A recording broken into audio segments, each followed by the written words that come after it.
Welcome to This Commerce Life. We are an unscripted podcast dedicated to small businesses and entrepreneurs in the retail and consumer packaged goods space in Canada and the United States. I'm Phil Chang, co-host and co-founder. And I'm Kenny Benucci, co-host and co-founder of This Commerce Life. Our love is the journey to retail, and our passion is sharing that with you every week.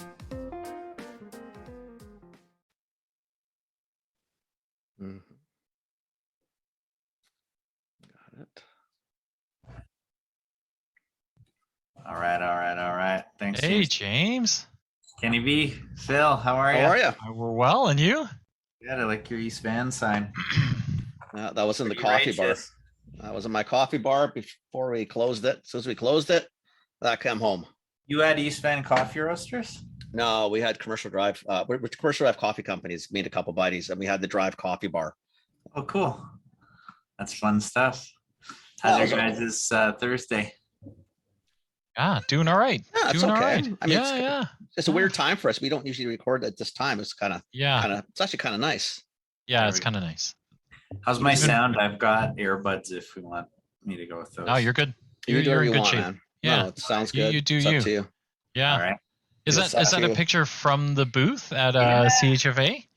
Nice. Go on. That Yeah. looks good, man. Nice. Yeah. You guys Was are it pretty busy too. You had a busy booth. Yeah. Yeah. People, we had some fun, obviously, with the gamification with the basketball hoop and stuff. So, Yeah. Yeah. Good, all that. And I swear, even if you subtract my multiple trips to your to get ice cream or to get gelato, it was still you busy. did well anyway. I promise. Yeah. even without Phil, you still did okay. I love it. So Love it. Man. So for listeners, Mhm. we have I think I'm gonna get your last name wrong. It's James Boettcher? Boettcher. James Yeah. Boettcher. That's the one. And it is the right time of year. Well, I guess it's well, not really Vancouver good yet. any time of the year. I don't Yeah. care what's happening in Vancouver, but in Toronto, where I'm at, Yeah. it is like it's 25 degrees and it's super humid today. So if you are thinking about a gelato, you probably want this guy's stuff in your hands. So you want some Righteous Gelato in your hands. Is what you I want. appreciate that. Thank you. So we're super stoked to have you because it's literally, it is, something it's that we supposed should to be have the all year season. round. But Tis the right now season, tis the Right. season. Yeah. Ontario's been a little different, as James knows. Like it's interesting out here. I mean, the West Coast has been interesting anyway. You Mhm. guys out east have been rocking it, but we sure the hell haven't. Yeah, summer hasn't even really began. No, it's today. It's humid as well here. Not raining brutally, but it's wet. Yeah. It's just been cold. I put the heat back on. 26 feels like 32 with humidity. I put the heat back on. Shut the air off and put the heat on. I was freezing this morning. That's the one. Sure. I don't know, man. I don't get it. What's happening? So we're excited to have you on. I've had the dairy free in my the dairy free raspberry in my freezer for I think it's a fixture. So we've had it there a very long time. The kids love it, and so I was telling them you were coming on, and they were super stoked about it. But we met James at CHFA and told him he had to come on, and we had to do it just before the season started, or as the season's starting, so we can kind of get this episode out there. Awesome. That is the intro we do. We'd love to hear about you and like, kind of what in your journey took you to gelato and where you come from and all those kind of good things. Sure. Yeah, I'd love to share. It's your hour, buddy boy. Yeah. No. I love the conversation more than anything.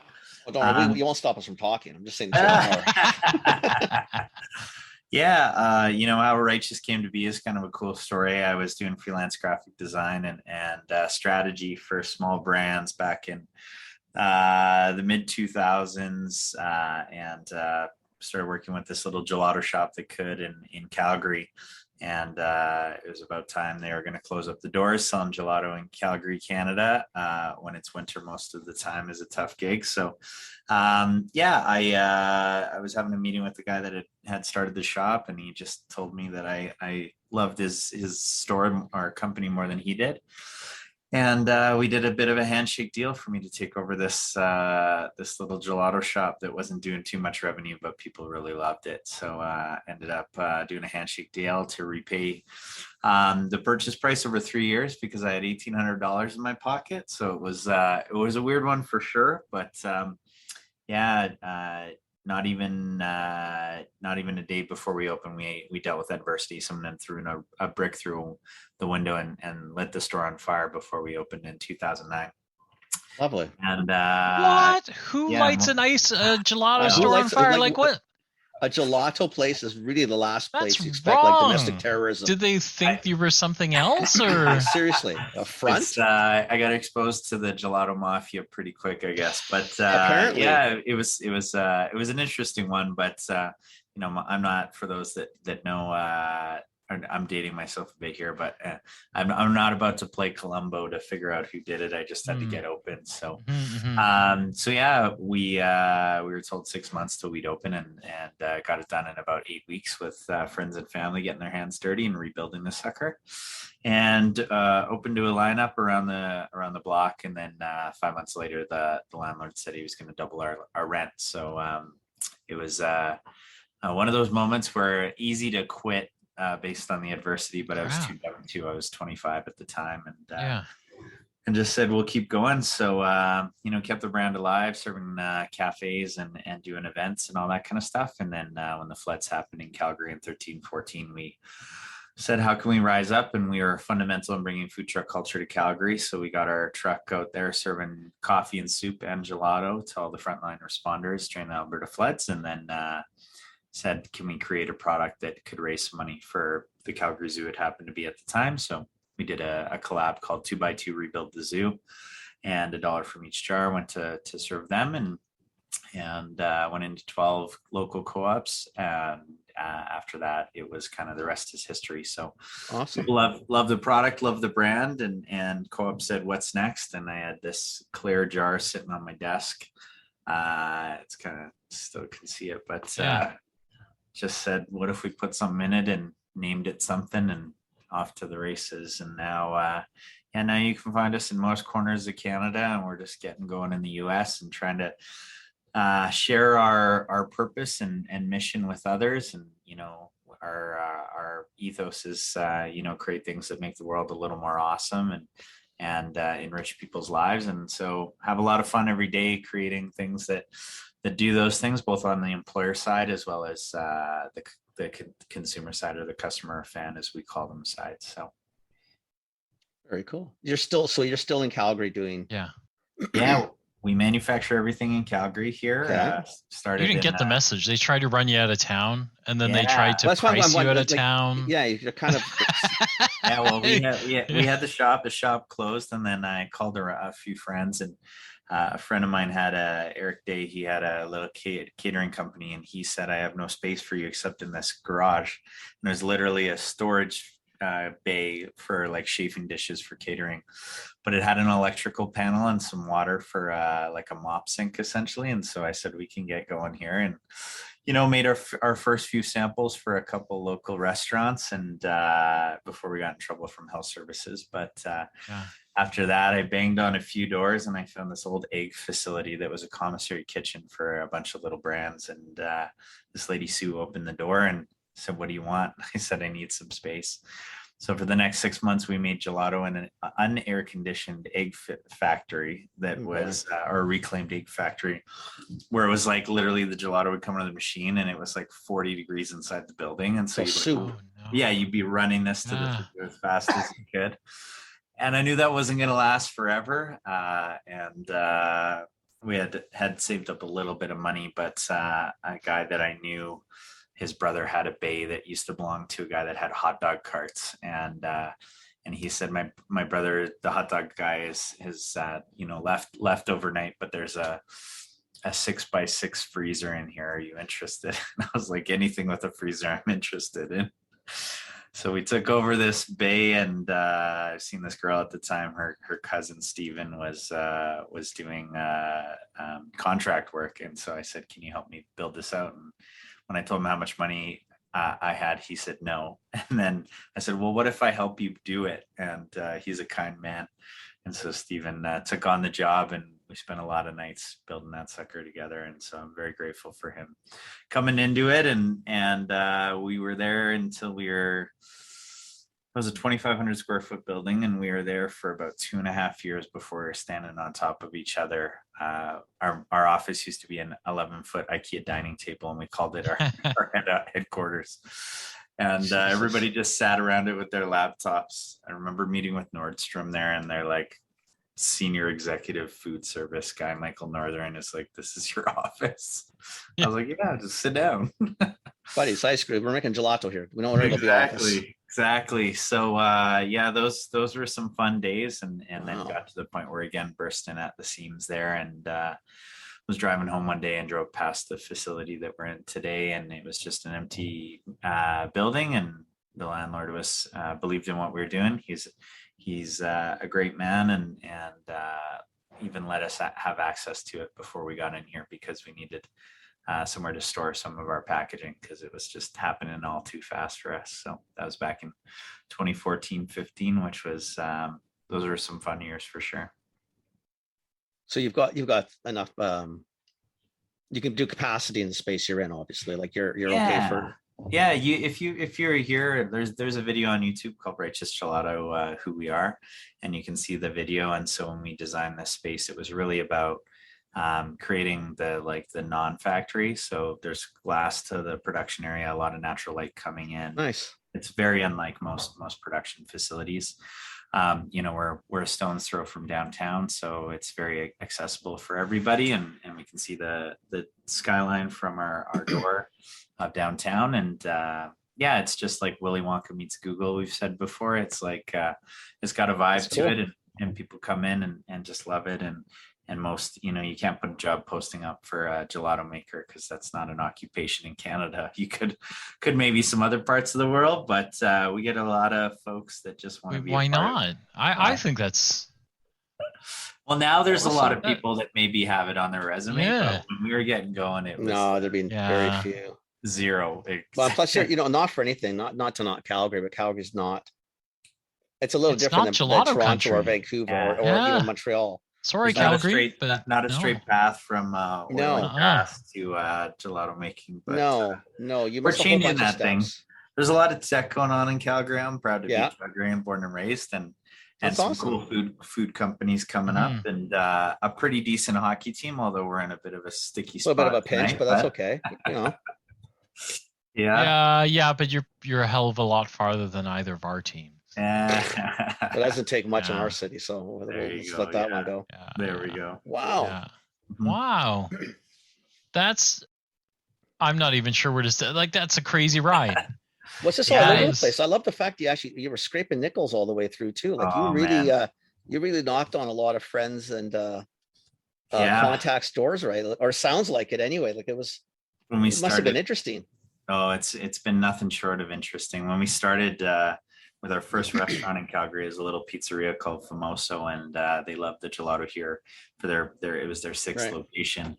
They had 5 in Edmonton, and they said, "Can you deliver to Edmonton?" And I'm kind of one of those guys that's like, "We'll figure it out." But I didn't have a delivery vehicle. I'd literally put it in my Mazda 3 and drive it to the restaurant, and pretty fast, so it didn't melt.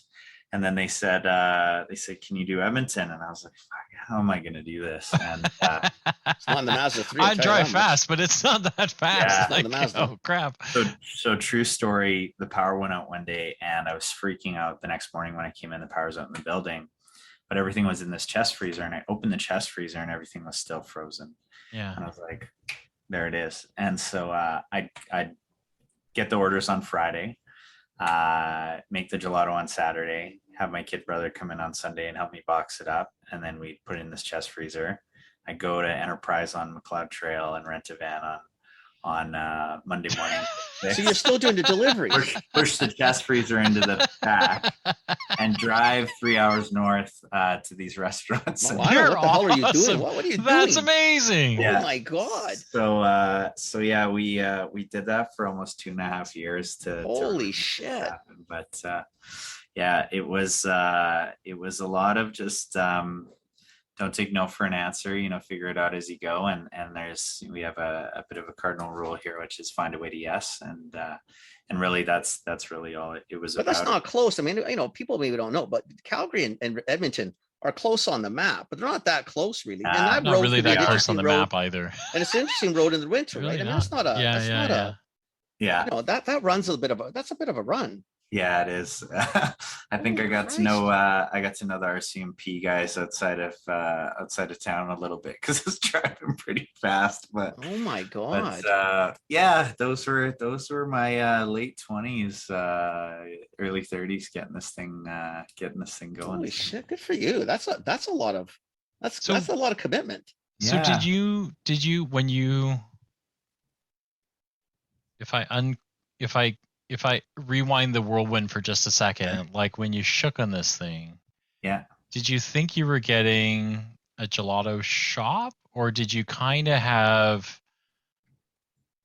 because sometimes you kind of know into this, or was the shop going to be the goal? Because I'm wondering too, because I was going to ask, like, did you go back to a shop that you don't have any retail anymore, right? Like the lineup around the block isn't happening. Yeah, that happened for about 5 months. That was right. And then I think when I took it over, and sort of part of the precursor is I had a clothing line before this, and there's a long story about my business partner leaving me high and dry in that, and it was a bit of I've spent a lot of my life, even my childhood, just sort of riding the wave and seeing what happens, and so when this opportunity came up to take over this gelato shop, I had nothing else going, and I said, well, why not? Let's see what happens. And I think probably back then, all I was thinking was, I'm going to have this cool shop. People are going to come by. We'll be a part of the community. We'll do that, and then you get sort of hit with some adversity, and you gotta think differently. Like a lot of us have had, people have sort of been exposed to this at scale, and in the last couple of years, is thinking differently about how their businesses work. And that happened to us multiple times over the years. So the last few here with the pandemic has been a bit of we were ready for it, I would say, in a weird way. Like we had been through a lot of stuff, but I think there was sort of a moment. I had finished Howard Schultz's Onward book about Starbucks, and he talks about scale really being a part of the ability to live out your mission at a greater scale, right? So when you think about all the great things that Starbucks has done for the coffee community, or employment standards in the US especially, and so on and so forth, that I think became the motivator for growth was, if we continue to grow, we can employ more people, and they can have a great place to come to work, and our products will be available to more people, and consumers deserve the best. And so there's all these sort of pieces of it that come along that give you the energy to continue to pursue it. And very rarely, if ever, is it about revenue. I mean, you have to have financial sustainability for a company to exist tomorrow, but really it's been about just like, we only get one life, let's have a blast doing something. And this has been that, even through the hard stuff. I think I wouldn't trade it for the world. Wow. Yeah. Wow. Amazing. And then was it always called Righteous Gelato, or did you change the name? No, it used to be called the F word. We kind of joke about it, but there was sort of two things that happened. And we were in a spot where a company had emerged out of the US called Gelato Fiasco, and so there was some tension with trademarks. And at the time when they existed and we existed, both were pretty small, and no one really thought too much of it. And then we got to a point where we were sort of colliding at the border, and we realized that we were in a bit of a spot where not realizing our opportunity within other markets, especially the US, would be a disservice, not only to the people that work here, but the consumers out there, and obviously stakeholders in the business. And so we sat around, we spent about 18 months and just kept coming back to this idea of, I had a dog that lived for 18 years. His name was Shaka. And so hang loose in Hawaiian, right? And so that was sort of the center of the conversation. A lot of times Shaka Gelato was pushed around a lot. Okay. And then we just kind of like, we would always get frustrated when people would be like, oh, it's a fiasco, or something would go wrong. And like, no wonder your name's Fiasco, like whether it's the fire or whatever the hell's going on. I was like, what if you had a name that really like sort of was that aspiration of where you're going and what you're doing and who you are.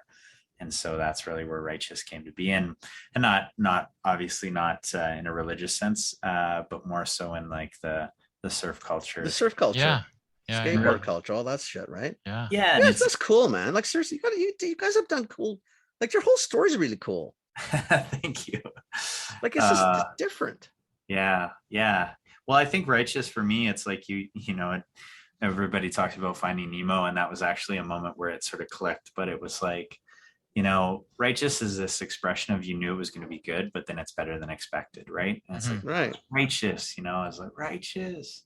And so yeah, we're trying to embody that, and you know, whether it's our B Corp certification or we just got an award for most admired corporate cultures in Canada. It's like all of these things are really, you know, a testament to doing it the right way, or maybe a different way than most businesses. And I think right now it's just such a crazy world, and there's two things we know are essential right now for everybody, and we get to serve these needs, which is happiness and joy, and you know, just this good vibes that's got to happen.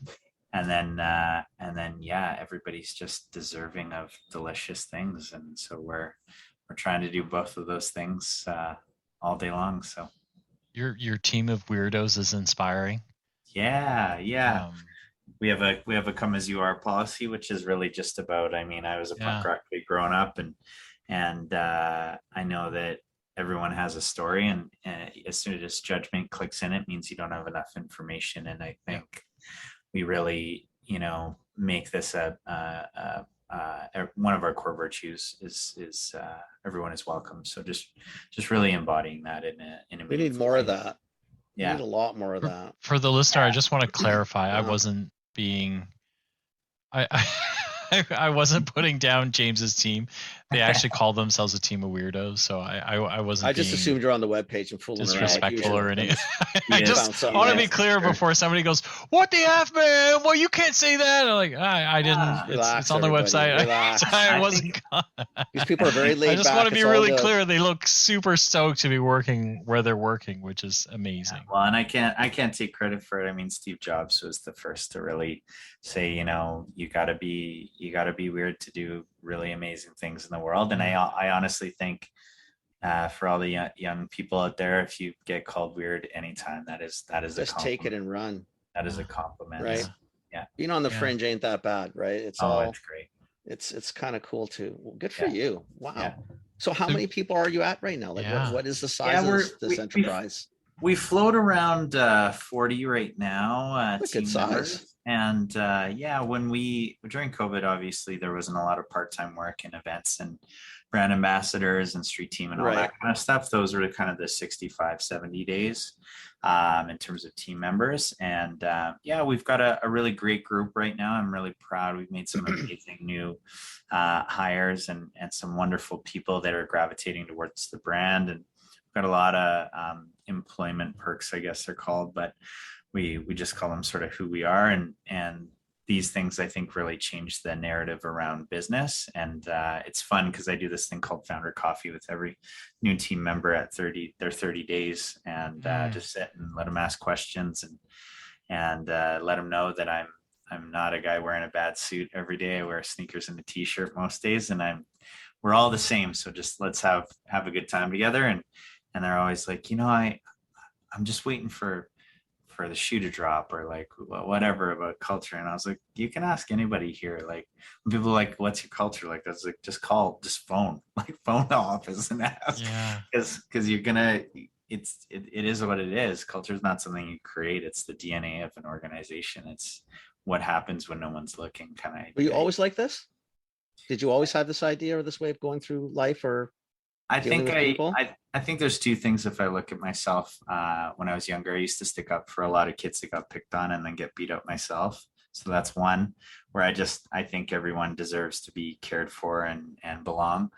And then just sort of a natural tendency to lead. And I think I grew up in low income housing in a single parent household, and I learned early on sort of to take things into my own control. And I think that my leadership is very much that way, that, you know, if we can dream it, we can do it. And I think that's why not going to school and getting an MBA and trying to understand that way of running a company, and just like running, I say often, like, you know, build the company you want your mom or dad to work for, because I can tell you a lot of kids get to hear the bad, sad, angry, mad stories of their parents coming home about the work that they go to every day.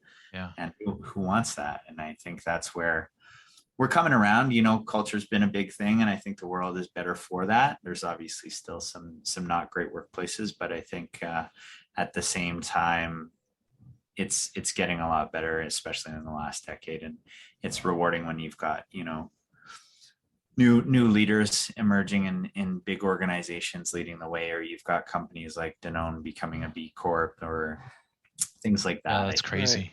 I think really push towards a really good quality of work. And I just think there's a new human element to work. And I'm excited for future generations to get to see it through. So I think Phil and I get excited because we're older than you.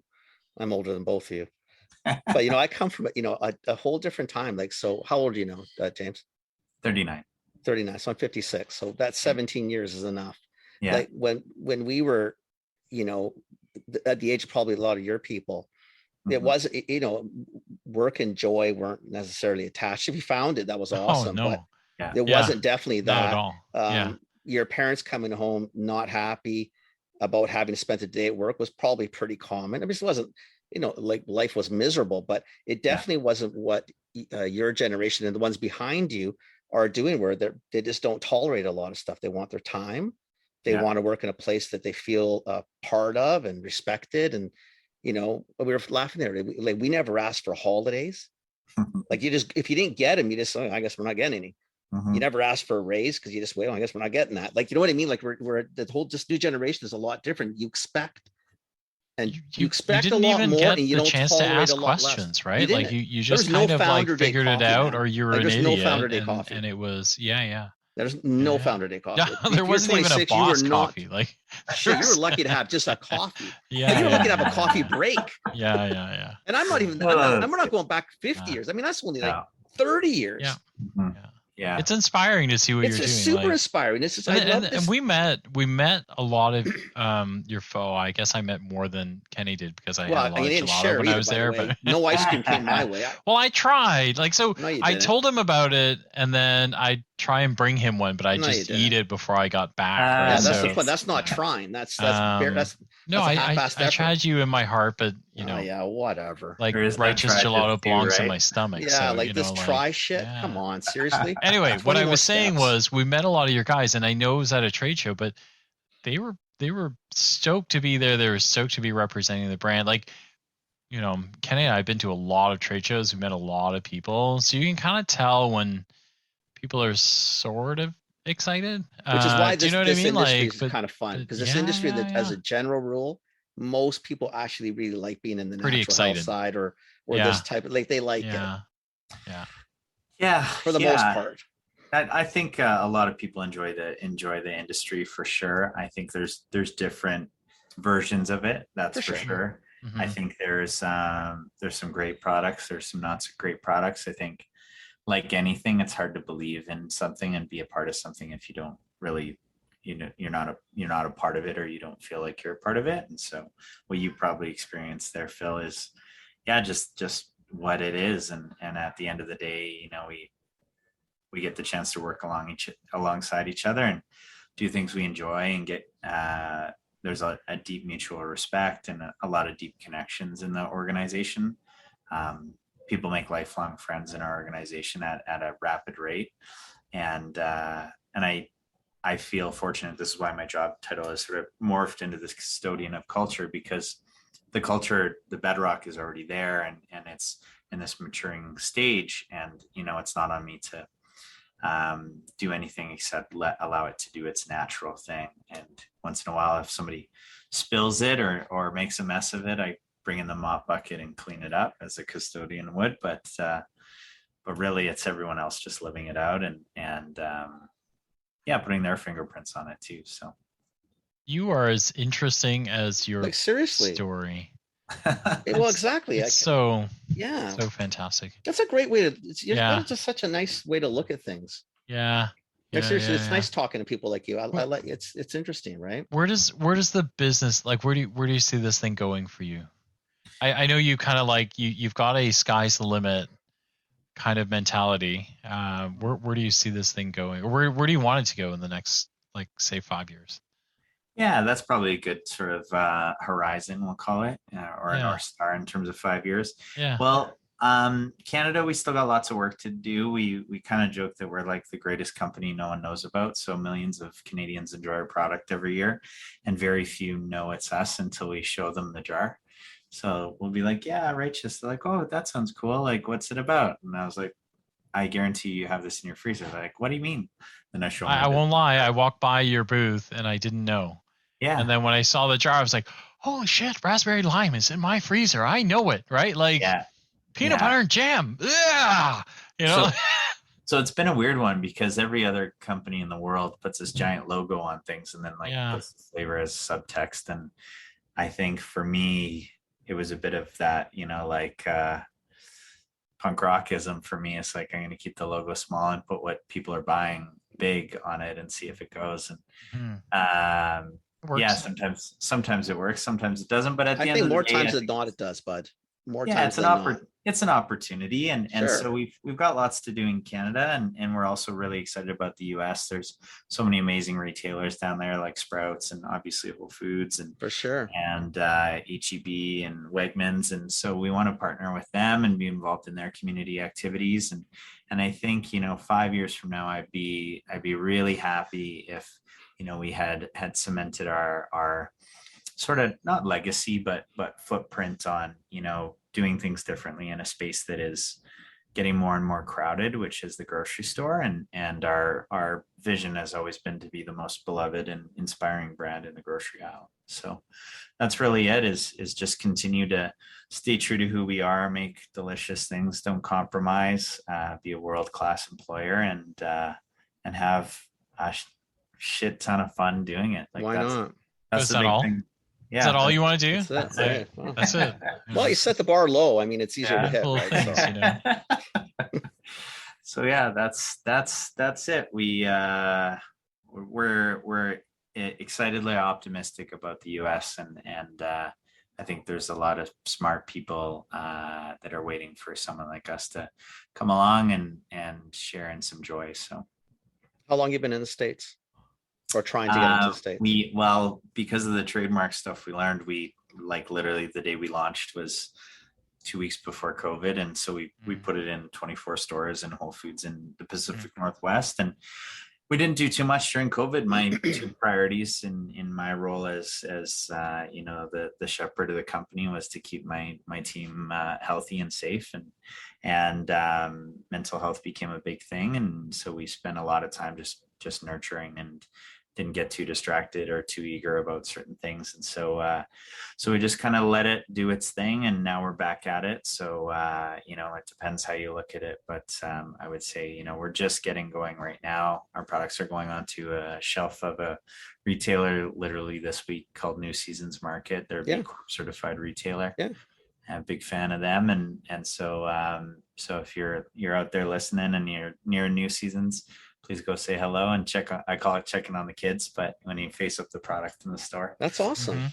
And then we'll just keep chipping away. And I shared with my team, as much as we want to get growing down there, at the same time I want to shake some hands and meet some people and really be true to who we are. It's not about pitching a product to a buyer. It's about getting to know what's important to them and what they care about, and continue to take care of our relationships in Canada. We've got some wonderful folks like Charles at Metro who looks after us, or Richard at Whole Foods up here, and Nathan at Community, and so many amazing people that just really are the reason we get to do what we love every day, because they give us permission, which I think is a big thing we ignore in life sometimes, that without people believing in you, you don't get very far. So.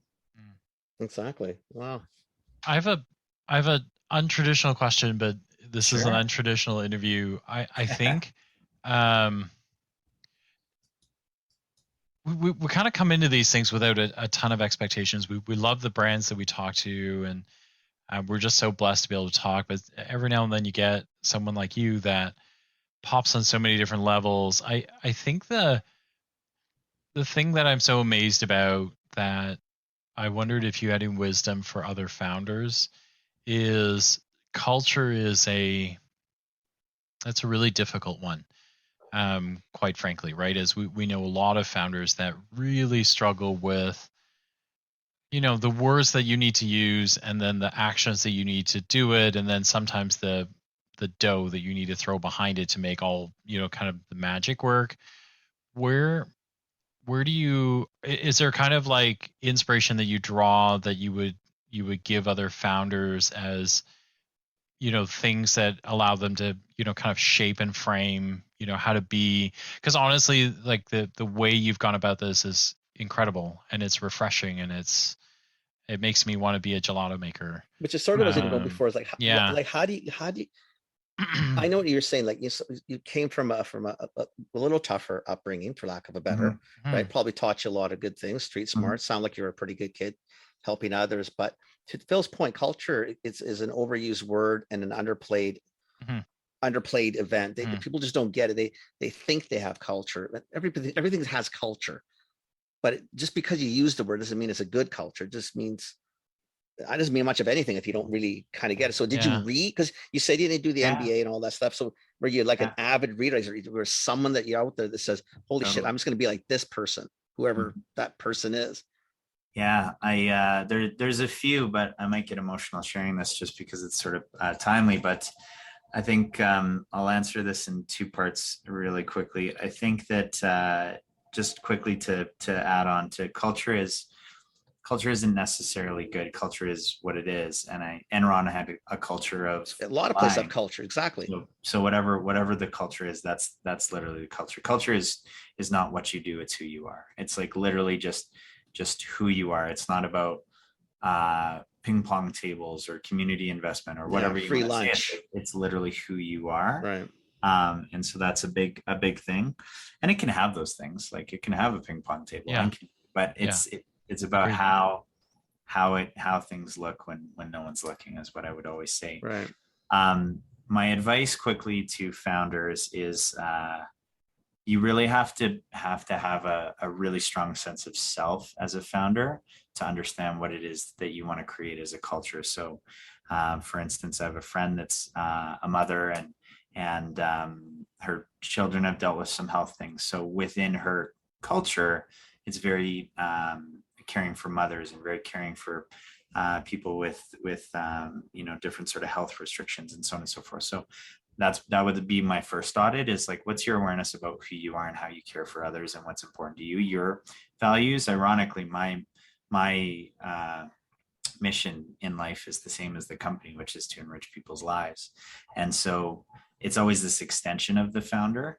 I think that if I was a founder that didn't have the same upbringing, and maybe it was easier and I wasn't really sure about things, it might have been tougher to be definitive or like really sort of clear about things. And I know that's where a lot of founders probably are today. And then I would just ask yourself, if you were a founder, what it is that you want to achieve with it. And so is it really about creating a workplace that people want to come every day, where they don't have to be sort of tricked by foosball tables, but more so like it's a general feeling. Like I do a monthly one-on-one, and someone that's been here for almost 5 years said, I ask these questions like, what's the first thing you would change if you're a CEO, or, what can the company do to make your personal life better? And like, so these like things, and she's like, I love it here. It's like, nothing, I love it here. And it's like, you just picture this kid, like, I love it here. It's so great. Disneyland, So those are always like nice reminders that we're doing the right things. So I think there's a few things there. And then the last piece on curiosity. So I think it's difficult to be a creative thinker in life if you're not curious. And so that's probably one thing I would audit if I was a founder, is what am I really curious about? And if you're curious about finance or the law or whatever, you're going to fall into that place. Like Steve Jobs was very curious about technology changing the world, right?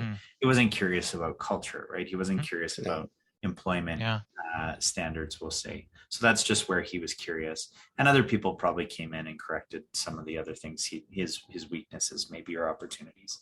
But for me personally, again, growing up with not a lot, seeing my dad go through these work placement programs, generally growing up in an environment where my grandparents had these like old school values that I was taught pretty early on. All of those things really, I think, turned me into somebody that just genuinely cares for people. And then I started to look, and this is sort of the long boomerang of the story, is for other founders that made the impossible seem possible. And there's a gentleman named Tony Hsieh, who passed away tragically in 2020, but he owns a giant company, or owned a giant company called Zappos, and he's this quirky little Asian dude, and he showed me very early on in my career, 2011, he wrote a book called Delivering Happiness, and I read that, and I was the same as people coming in the doors here. I was like, this can't be real.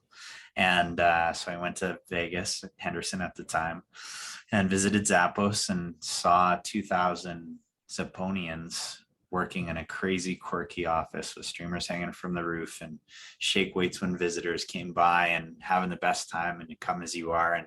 And they were running this $1 billion company. And I literally was like, if you can do it at scale, I sure as hell can do it when I have 4 employees. So at the time it was like, wow, this just makes it real, you know? And then I spent a lot of time reading books like Work Rules by Lazlo Bock. He was one of the early dudes at Google. Patty McChord and Reed wrote a few amazing books about Netflix culture and sort of high performance, but in a very caring sort of setting.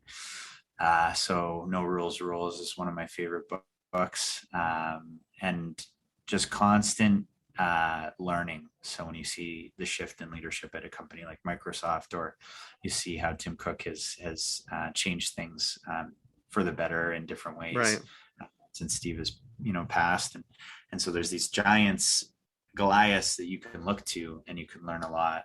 And then I'll share, in the last 2 years, learning a lot about a lesson we learned pretty rawly and really was, we can say we serve communities, but have we served all communities? So, serving communities is not a one size fits all. So we spend a ton of time learning a lot from great leaders on DEI and JEDI strategies that allow us to unlock a new level of culture for us, where we used to believe that we did a great job serving communities, and now we're very specific in ensuring that we serve many communities. And so I think there's no greater gift in life than curiosity, because there's no shortage of things to learn, and when you're passionate about something, that's where it really gets to these table stakes, or this level. So yeah, I read a lot, I learn a lot, I'm always asking questions, and the greatest rule, I think, for me personally has been never forget where you came from. And so I think that's makes it real easy for me to do the right thing. So I'd almost go back and work full time for someone like you. Almost. You're about as close as it's going to get me back to full time. We're pretty damn happy doing what we're doing. Because I love the way you're very, you feel like a really nice guy, man. Seriously. I would have been a treat to have a boss like you. I'm serious. I appreciate been awesome. That. Thank you. Yeah. You could do it with a boss like him eating gelato. Yes. That's even more better. What better do you get? Holy shit. You get good and then you get ultra good.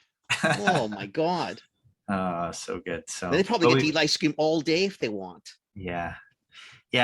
Humility and leadership, I think, is a really important trait. And that's one thing that I think I have going for me, is I never pretend I'm any different than the entire team, and we have lots of great conversations and connections because of that. And it changes things. Pretty cool, man. You should go on tour. You could help a lot of people. Yeah. There's a lot of founders, especially when they're young, that could probably just, it's those couple years where the path they choose there sort of dictates how they sort of end up. And some don't end up as, they might do well financially and their business might do well, but they're probably not the nicest people on the planet. And all they would have needed is into a lot of CEOs. I see that. Yeah. A lot of CEOs that really struggle. Right. You know, what comes out of the mouth is, they've read certain books and like, a lot of words, culture's everything, the people are everything. But then, when it comes down to push comes to shove, brass tacks and you're shipping, like there aren't many that, would kind of like roll up their sleeves and go down there and pack the boxes that need to get packed. Right. And you kind of go, I think it's really, it's an opportunity. I think I've always believed that the world's inherently good, and people don't mean to do wrong. They're conditioned to do wrong. And so when you see all this turmoil in the world that is tragic, it's like those are learned behaviors. And so I think that's where, if we can change, one person's perception of how companies should work from the inside out, then we've done a good job. So good for you. James, thank you so much for coming. This has been amazing. That's good. I thoroughly enjoyed this one. Thoroughly. Awesome. Thank you. Okay, so most importantly, if you want to get some gelato, it's probably in your local grocery store. If not, you can go to, let me see if I've got RighteousGelato.com. Right. There you go, RighteousGelato.com. What's your favorite flavor? Raspberry lime. Are you my first flavor creation back in the day, and it's always been one of my faves. One that's in the graveyard was blueberry basil, which was one of my faves. But we just launched cookies and cream and coffee. Really good. Both are gluten-free. I love all of coffee. That one's really maybe good. Maybe I'm gonna head out to Whole Foods before Daniel gets on a plane. Yeah. I did try and bring you coffee, but sorry, Kenny. You didn't try hard at all. Like I didn't. See, this is James. See, this is what I get to work with. See, this is culture. See what happens? Lots of chitter chatter, but did he follow through? Never got an ice cream down my way. I had to walk over and find you, thank God. But geez. Oh man. Thank you so much. And then two things else we want to know how to get if someone wants to get a hold of you, how do they do that? Yeah. Or what would you recommend? Easiest way is just shoot me a note on LinkedIn. I try to drop in like once a week and see who's saying hello. So you can just look up my name, James Boettcher, look up Righteous, it'll probably pop up. And then RighteousGelato.com to find out anything you want. And then we're mostly on Instagram more than any other platforms. And we got a lot of fun stuff happening this summer. So keep your eyes peeled, and appreciate the support for anyone that is already a fan and supports the mission. And I look forward to meeting some people in real life. So that would be cool. One more thing. Right. Is it possible that you rifle off maybe in an email to Phil so we can put it on the notes, maybe those 3 or 4 books? Yeah, I have them. You got them? I got them. Okay, I got them all. I wasn't too sure here. Right, I was writing shit down. I got them. I saw you doing I've read a couple of them, but I got a whole bunch of them. So I got them. Just make sure they're there. We'll put them in the podcast notes if anybody's interested. Probably becomes essential reading for founders. And then maybe Phil adds story driven by Bernadette Jiwa. Okay, that's got it. One. That's a good one. Yeah. James, real treat. All right. You guys, thank you. Have an awesome rest of your day. Thank you. You as well. Appreciate your time. Appreciate you. Appreciate your time too, man. Thank you. Thanks. All right. Take care. Bye. Phil, stick around. Yeah. Wow. He's cool. I would work for a guy like that in a heartbeat. Yeah. In a heartbeat. Yeah. I mean, seriously, if we had bosses, founders, leaders like that when we were in our mid-20s. Yeah. Wow. I think really that's cool. the sort of thing like so, ran teams, didn't run enormous teams or significant, but I think, if there was ever anyone that I aspired to be like, I think it's that, right? Like you know what I mean? Like I think I think people that work for me would say, you know, that I was a decent boss, but I guess I would have really wished that that's what they would have said. Yeah, That is, I get it. you know what I mean? Like, I get it's it. just, he's inspiring. And then He is inspiring. I was blown away that I was really excited about finding out about the gelato and then realizing that the gelato might be the least most exciting thing about this guy. I tried to bring him back to business because I'm thinking we better talk some about gelato. And I thought, oh, fuck the gelato. Who cares? No. But I mean, I honestly, awesome. I really meant it, right? Like Kenny and I we work with founders all the time, and culture is something that we talk about a lot, and then we struggle with because you know, installing culture, you know, a couple of times we've installed culture only to have it undone on us because the leader has kind of come in and not noticed the culture that's been installed, right? And that's, you know, yeah. And I've seen it in places like where friends have worked at, and it didn't have to be like we're having dinner last week with like a lot of my friends are school teachers. But even in the schools, we were talking, and it was, you know, how different his schools become, and a lot of it's strictly leadership, where it's gotten so difficult to do things. The kids have taken over the school because there's just no leadership. There's nothing on top. Right. Where he said, you know, if it goes back 10 years, the person was phenomenal, more rules, but the kids didn't even mind it. Like it was just culturally. This is hard, right? Culture it doesn't start from the bottom up. It really doesn't. You know, it's been companies or any organization, like you're going to follow, like the people follow the lead, and the lead has to be the one that basically walks the walk, talks the talk, and believes it. And because once you're with someone like that, it's hard not. How hard would it be to be nicer than we are if we worked for someone like them? Like, you know what I mean? You would just do it because you kind of get into it. But it also makes you wonder, like, where in a CEO makeover or a CEO kind of redo on culture. Do you know? It's kind of like, what's the focus, you know, when you date, when you go out with a nice person or you go out with a mean person, is it possible to change your stripes? Like, do you know what I mean? Like how, like, when does a company look at a CEO and go, you don't have the right culture and you'll never have it? Do you know, like, can you redo culture? I don't know. I think ultimately you can. I mean, if you look at, like, for example, he gave, if you look at Apple's a very different company under Tim Cook than it was under Steve Jobs. Right. But right? I think what I'm asking is, so imagine if when Steve Jobs was first there and he didn't have good culture. Right. Right. And he just wasn't good at it. And it was a, you know, kind of a gross place to work. Can you transform it from that to something amazing and still have Steve Jobs at the helm? Do you know what I mean? Like, okay, so you're asking that. No, I don't think you can.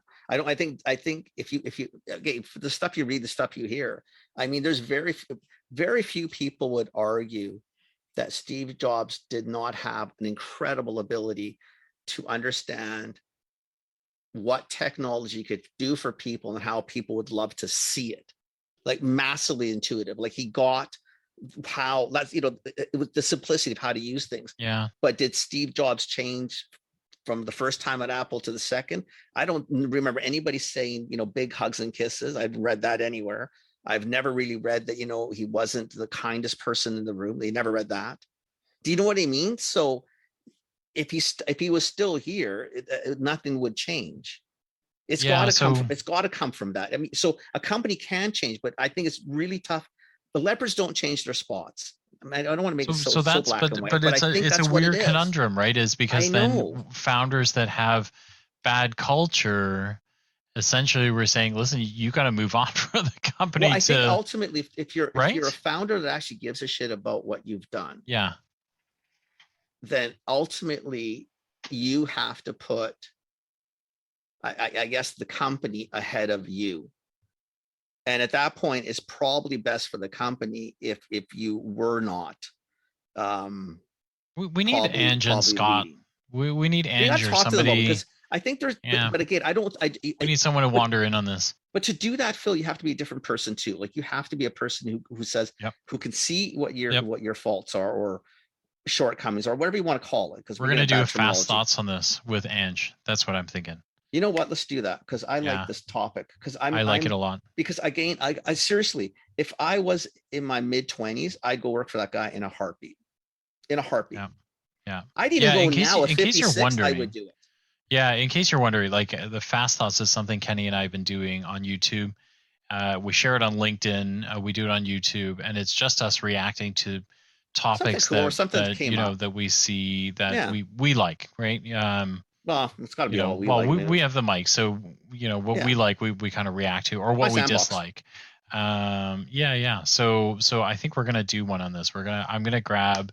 I talked to Ange tomorrow, so I'll talk to her and just get her. See what she thinks. I mean, I'm gonna get 10 minutes on her sked next week, and we'll riff about it. Yeah, let's do it. Yeah, let's do it.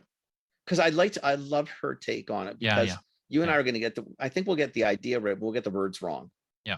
And then it'll be like not today's words or something. Yeah. Probably be more me doing that. But yeah. No, it's all good. It's all good. Anyway, thank you for listening. Thank you for listening, everybody. That was a good show.